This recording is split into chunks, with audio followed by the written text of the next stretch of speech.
అద్దె బస్సు ఓనర్లతో చర్చలు సఫలమయ్యాయని TSRTC MD Sajjanar తెలిపారు. ఇవాళ ఆయన బస్ భవన్లో అద్దె బస్సు ఓనర్లతో సమావేశమయ్యారు. ఈ సమావేశంలో పలు అంశాలపై చర్చించామని, వారు కొన్ని సమస్యల్ని తమ దృష్టికి తీసుకువచ్చారని సజ్జనార్ తెలిపారు. వారం రోజుల్లో అద్దె బస్సు ఓనర్ల సమస్యలు పరిష్కరించేందుకు కృషి చేస్తామని స్పష్టం చేశారు.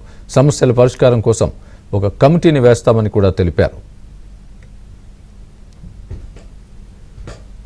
రేపటి నుంచి ఎలాంటి సమ్మె ఉండదని, యథావిధిగా అద్దె బస్సులు నడుస్తాయని ఆర్టీసీ ఎండీ సజ్జనార్ స్పష్టం చేశారు. సంక్రాంతికి కూడా ఫ్రీ బస్ సర్వీస్ ఉంటుందని, అలాగే సంక్రాంతికి స్పెషల్ బస్సుల్ని కూడా నడుపుతామని పేర్కొన్నారు. ప్రైవేట్ బస్ ఓనర్స్ తోని మీటింగ్ చేయడం జరిగింది. వాళ్ళ అసోసియేషన్ మెంబర్స్ కూడా రావడం జరిగింది. వాళ్ళు ఈ మహాలక్ష్మి స్కీమ్ ఇంప్లిమెంట్ అయిన తర్వాత కొంత ఇబ్బంది పడుతున్నారని చెప్పి మా దృష్టికి వాళ్ళు కొన్ని సమస్యలు తీసుకొచ్చారు. డెఫినెట్లీ ఆ సమస్యలు అన్నీ కూడా మన హై లెవెల్ కమిటీని ఏర్పాటు చేసి పరిష్కారం చేయడానికి వాళ్ళతో ఒక ఒప్పందం కుదిరింది. ఒక 1 వీక్ టైం కూడా మనం తీసుకోవడం జరిగింది. సో వాళ్ళు యథాస్థితి రేపటి నుంచి కూడా వాళ్ళు బస్సు నడుపుతాను అని చెప్పి వాళ్ళు హామీ ఇవ్వడం జరిగింది.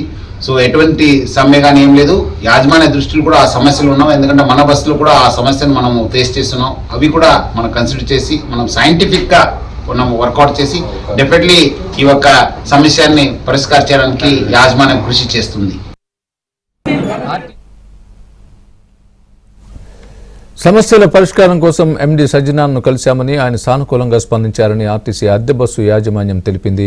ఈ నెల 10వ తేదీలోపు సమస్యల్ని పరిష్కరిస్తామని హామీ ఇచ్చారని, దీంతో రేపటి నుంచి తలపెట్టిన సమ్మెను విరమించుకుంటున్నామని స్పష్టం చేశారు. ఆర్టీసీకి మాకు చర్చలు జరిగినాయి. ఆ చర్చల్లో ఎండీ గారు మళ్ళీ పూర్తిగా అధికారులు అందరూ కూర్చున్నారు.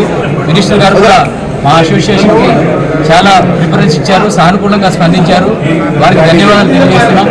వారు చెప్పింది ఏంటంటే మహాలక్ష్మి పథకం పెట్టాం, మేమందరం ఒక నెల అయింది వచ్చి, కాంగ్రెస్ ప్రభుత్వం ఖచ్చితంగా మీకు సపోర్ట్ చేస్తుందని చెప్పి మా ముందే కూడా ఎండీ గారికి ఫోన్ చేసి చెప్పడం జరిగింది. మేము 4 డిమాండ్స్ పెట్టాం. ఆ డిమాండ్స్ అన్నింటినీ కూడా ఎండీ గారు కూలంకుషంగా చర్చించారు. ఎట్టి పరిస్థితిలో మీరు 29వ తారీఖు మాకు లెటర్ ఇచ్చారు, ఇంకా ఒక వారం రోజులు అయింది.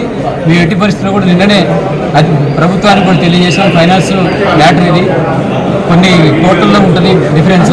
కాబట్టి ఖచ్చితంగా మాకు ఇంకా వారం రోజులు టైం ఇవ్వండి అన్నారు. ప్రతి విషయాన్ని కూడా క్లియర్గా డిస్కస్ చేయడం జరిగింది. సానుకూలంగా స్పందించారు. ఈరోజు మా యొక్క సమస్యల మీద జాయింట్ మీటింగ్ జరిగింది.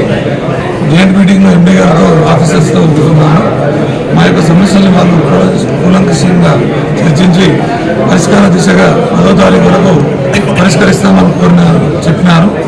మేము ఏంటంటే 5వ తారీఖులో ఏదైతే 1 నిలుపుదల చేస్తామని చెప్పినామో దాన్ని పోస్ట్